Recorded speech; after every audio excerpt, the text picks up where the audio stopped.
Hello et bienvenue dans une nouvelle vidéo. Aujourd'hui, comme chaque lundi, on fait notre Will I Buy It hebdomadaire. Chaque semaine, donc, je me rends sur certains comptes Instagram pour aller checker un petit peu les nouveautés, les dernières annonces en termes de make-up, skincare, beauté de manière générale et je vous donne mon avis. On commence avec la page de Trendmood et la première chose que je vois ici, c'est un gloss chez Makeup Revolution. C'est le Lip Swirl Ceramic Gloss. Il coûte 7 $ et c'est une imitation de... Est-ce que c'est pas Givenchy qui avait sorti des glosses comme ça il y a quelques mois d'ici, hein, déjà ça fait un petit moment, des glosses où ça fait un effet comme ça de deux couleurs, enfin plusieurs couleurs mélangées. Bon, je sais pas finalement, est-ce que c'est forcément différent comme résultat et comme effet qu'un gloss classique, allez savoir. Il me semble que j'avais entendu dire du bien des glosses dont je viens de vous parler, il me semble que c'était Givenchy. Mais bon, après, voilà, Givenchy, sans doute que le prix était clairement pas le même. Ici, 7 $ pour un gloss, c'est tout à fait correct. Bon, non, voilà, c'est des glosses, quoi. Ça n'a rien d'hyper intéressant ou différent, si ce n'est que bah, si vous étiez intéressé par les glosses de chez Givenchy et que vous n'avez pas envie de dépenser 25 $ pour ça, bah maintenant, il y a une version moins chère. On a un nouveau produit également chez Rare Beauty, c'est donc la marque de Selena Gomez. C'est le Positive Light Silky Touch Highlighter. Ce sont donc des highlighters en poudre. Si je vois bien, il y a 4 teintes, ils coûtent 25 $ chacun. Bon, c'est pas donné, mais ça va. Je trouve que c'est encore raisonnable par rapport à d'autres marques encore plus élevées en termes de prix. Ça a l'air d'être une texture cuite plutôt, donc quelque chose de pas trop poudreux. J'ai l'impression, en voyant l'image, je peux presque sentir et entendre ce que ça fait quand on le swatch. Je ne les ai pas encore vus en vrai, je ne sais pas ce qu'ils valent. Il me semble pas que j'en ai regardé des revues. Je peux pas dire que ça m'intéresse particulièrement. Mais bon, si vous êtes fan de la marque, un highlighter en poudre quand même, ça manquait. Donc il y en a un maintenant. Elf nous sort un nouveau produit ou plutôt une énième reformulation, une nouvelle version d'un produit qu'ils ont déjà sorti. Ils font beaucoup ça chez Elf. Donc là, c'est le Power Grip Primer, maintenant avec 4% de niacinamide. Donc ils avaient commencé avec le petit primer qui avait eu beaucoup de succès et du coup ils nous ont sorti un petit primer plus tel truc, anti-imperfection, anti-machin. Ils en ont sorti 4 versions. Là, j'imagine qu'ils vont faire pareil, hein, puisqu'ils avaient sorti il y a un moment déjà le Power Grip Primer, qui se veut comme étant un dupe du Hydro Grip, il me semble, de chez Milk, qui a eu beaucoup de succès. Et bah, vu le succès du produit, voilà, j'imagine que de nouveau, hein, ils vont nous en ressortir différentes versions. Est-ce que celle-là est forcément très différente de la première? Allez savoir. Mais bon, voilà, c'est quand même un primer bon marché en plus de chez Elf. Donc, ma foi, pourquoi pas. Encore un highlighter, c'est la saison apparemment chez Charlotte Tilbury, c'est le Hollywood Glow Glide Face Architect Highlighter. Cette fois-ci c'est 48 $. Donc vous voyez, c'est ça que je vous disais, avec Rare Beauty 25 $ highlighter, c'est pas le moins cher que vous trouverez, mais c'est clairement pas le plus cher non plus. Apparemment c'est pas en édition limitée parce que je sais qu'ils sortent assez souvent des highlighters, enfin des produits comme ça en édition limitée, surtout pendant les fêtes. Là faut croire que c'est pas le cas. Il a l'air joli, mais très sincèrement, à 50 balles, il a beau être le plus joli du monde, franchement, ça donne pas envie. Surtout quand on sait qu'il y a tellement moyen de trouver des choses moins chères. Après, c'est vrai que les produits Charlotte Tilbury, j'en ai quelques-uns que j'adore. Donc je sais qu'ils font des très bons produits, qui sont très jolis sur le teint, des couleurs très flatteuses, etc. Moi, en l'occurrence, ayant déjà une vingtaine, voire une trentaine d'highlighters, j'ai pas besoin de dépenser de l'argent pour en avoir plus. Chez Shiglam, ensuite, on a une nouvelle collection, c'est la Glitch Out Collection. Alors, il y a tout d'abord un petit duo de palettes. Une première où vous avez un fard jaune, rouge, bleu, vert. Et une autre où vous avez des fards blanc, noir et gris. Vous avez aussi une palette de blush avec un blush rouge, un jaune, un bleu. Alors ils disent qu'on peut les mélanger pour arriver à une couleur custom. Ok, sauf que j'ai l'impression que c'est une poudre, donc ce n'est pas le plus évident à mélanger comme ça directement. Bon, ma foi, au moins, c'est intéressant, c'est un petit peu différent. Après, est-ce que c'est utile ou forcément efficace? Allez savoir. Il y a un scrub pour les lèvres et aussi des glosses. De nouveau, hein, avec un effet swirl, un peu comme ça, plusieurs couleurs qui se mélangent. Quand on voit les swatchs plus tard sur les photos, on se rend compte que c'est pas forcément quelque chose de vert fluo hyper intense et pigmenté sur la bouche. Mais c'est quand même des couleurs différentes, ça c'est certain. L'avantage avec les produits chez Glam, comme à chaque fois, c'est que ça coûte vraiment, vraiment pas cher. Vous avez la possibilité d'acheter toute la collection directement pour, je pense, moins de 30 euros. Donc voilà, ça peut être fun si vous avez envie de tester une collection dans son entièreté. Après, le problème, c'est que c'est toujours un peu qui tout double. Donc, il y a des produits de la marque, moi, que j'aime beaucoup. Il y a aussi d'autres produits qui sont des fails. Donc, voilà, c'est un peu la roulette russe, quoi. On a un petit avant-goût de la collection Lunar New Year 2023 de chez MAC Cosmetics. Donc, c'est pour la nouvelle année lunaire. Là, on voit juste 2 blushs et 2 highlighters. Je suppose qu'on en saura davantage bientôt. Mais ouais, mine de rien, on est presque mi-décembre et on ne nous parle pas encore de 2023, c'est quand même fou. Donc voilà, à voir hein, ce qu'on aura en plus. Bon, pour le moment, c'est difficile d'émettre un jugement vu qu'on voit encore très peu de produits. Il y a des nouveaux pinceaux dans la marque Sonia G. J'en ai déjà entendu parler. Il paraît qu'ils sont des très très très beaux et très bons pinceaux de très bonne qualité et tout.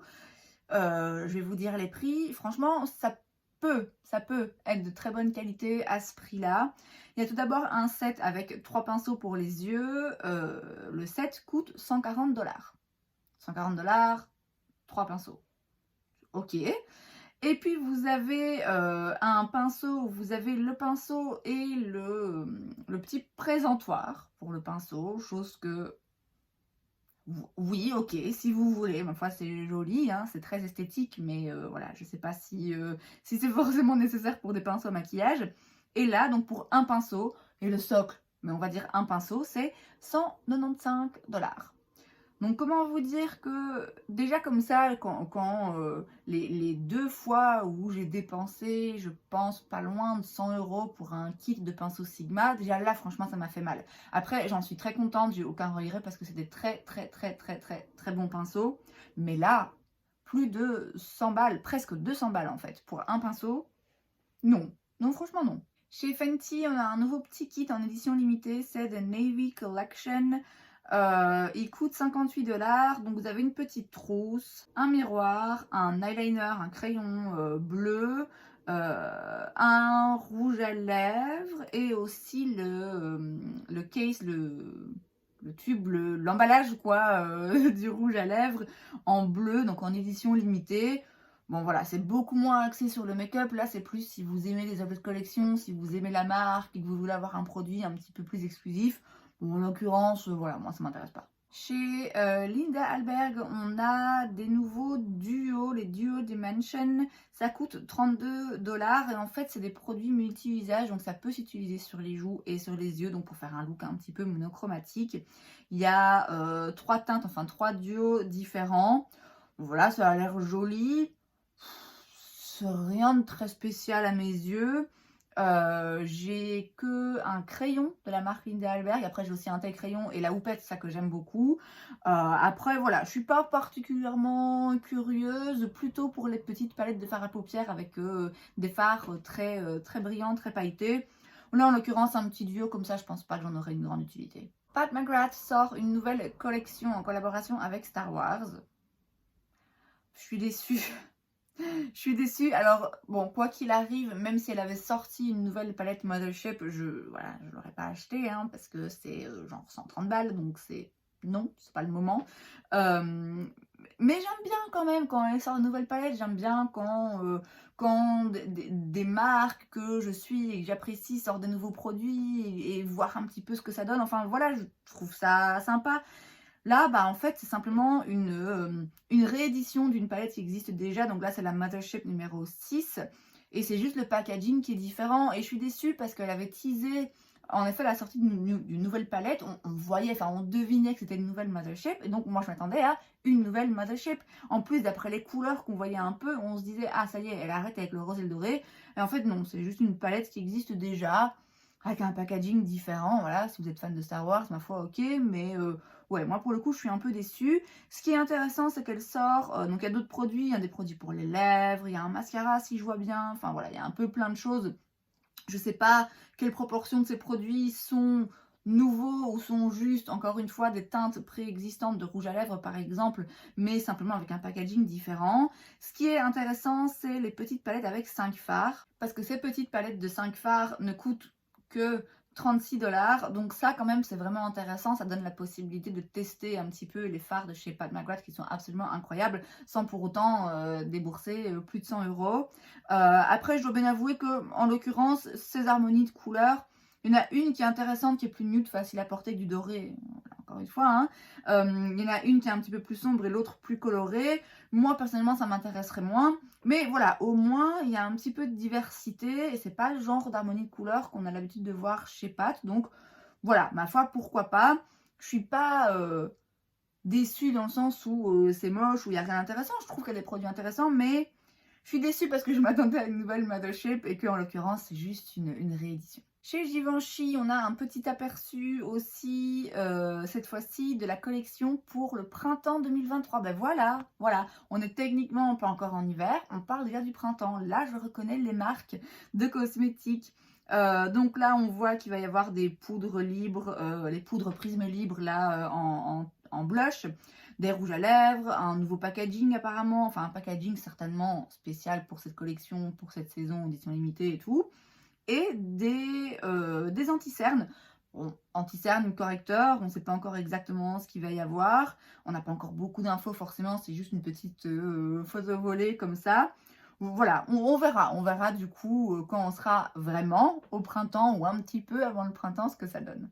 On a également des nouveaux produits, je pense aussi, hein, à venir en 2023 chez Physicians Formula. On a des anti-cernes, des bronzers liquides. Ça c'est intéressant, en plus ils ont un butter bronzer en poudre qui est absolument fabuleux dans cette marque. Des highlighters liquides, des highlighters en poudre, un liner, des gloss, un spray, blush si je vois bien, enfin voilà, un petit peu tout, c'est des nouveaux produits qui vont sortir donc j'imagine en 2023. Physicians Formula, ils sont pas trop chers, ils sont disponibles en Belgique chez Di, il me semble, mais pas dans tous, hein. Faut chercher un petit peu parfois. Ils ont des produits, notamment le Butter Bronzer, là, que j'aime vraiment beaucoup. J'ai pas testé beaucoup de produits de la marque. Après, je vous dis, c'est pas cher, mais je trouve qu'au drugstore, c'est quand même plus cher que d'autres marques comme Catrice ou Essence, par exemple. Donc, c'est pas les moins chers non plus. Mais enfin, voilà, des nouveaux produits à des prix abordables, c'est quand même toujours intéressant. On passe maintenant sur la page de Trendstopia et je vois ici tout d'abord 2 palettes chez Kimchi Chic Beauty, les Spinning Hearts, donc c'est des palettes en forme de cœur, c'est mignon. Moi perso c'est le genre de truc où à ranger, je trouve ça casse-pied donc ça me mérite un peu, mais bon on va dire que c'est mignon. Elles coûtent 22,50 $ chacune, il y a 12 fards et en fait il y en a une, si je vois bien, où c'est uniquement des fards mat et l'autre où c'est uniquement des fards irisés. Alors ok, c'est assez sympa comme concept, pourquoi pas. J'ai juste une petite réserve sur le fait que, donc c'est des neutres, hein, quoi qu'il arrive, c'est des fards vraiment entièrement neutres. Pareil, hein, ça peut être vachement utile aussi, même si moi j'en ai déjà, si c'est pas votre cas, pourquoi pas. J'émets donc juste une réserve par rapport à la palette de fards uniquement mat. Je trouve que quand on sort une palette de 12 fards uniquement mat, uniquement neutre, c'est bien d'avoir un petit peu plus de variété. Là, je trouve qu'il n'y a pas assez de variation dans les intensités, en fait. Je trouve que quelques teintes un petit peu plus profondes, ça aurait été sympa.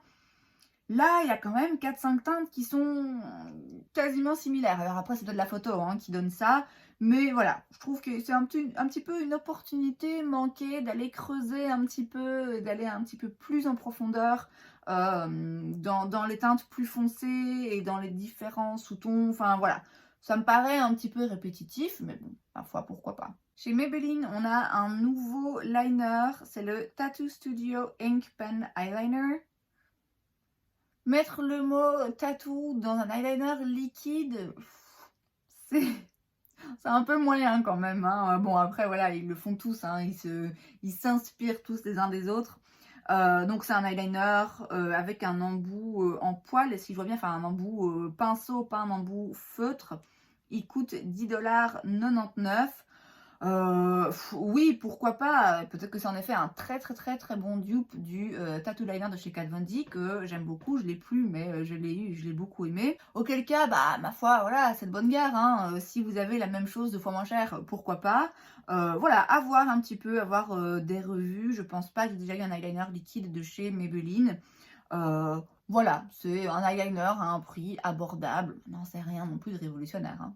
Et on termine avec Peripera qui, il me semble, est une marque coréenne et leur Winter Collection, donc leur collection pour l'hiver, c'est la Come Glosser Collection. Très mignon, donc il y a des glosses, enfin des espèces de baumes à lèvres pour 10 $ qui à mon avis sont très légers en termes de pigmentation, pardon, très juicy et tout. Et puis vous avez des petites palettes avec 8 fards qui coûtent 13 $, donc c'est quand même vraiment très abordable. Et c'est que des fards lumineux, en fait, pailletés et tout. Alors, moi, c'est le genre de palette que j'utiliserai pas seule, hein, c'est en complément d'une autre pour avoir des mats et tout. Mais elle est mignonne, elle est très mignonne parce que c'est vraiment plein de petites paillettes. Bon, c'est des couleurs assez similaires, hein, finalement, surtout comme c'est pas pigmenté, bah, ça se ressemble un peu, mais je trouve ça mignon. Et franchement, 13 $, c'est vraiment pas du vol. Et c'est donc tout pour cette vidéo, j'espère que ça vous a plu. Si c'est le cas, n'hésitez pas à laisser un like. Vous pouvez aussi vous abonner à ma chaîne parce que c'est gratuit, donc pourquoi pas. Et moi, je vous vois la prochaine fois. Bye.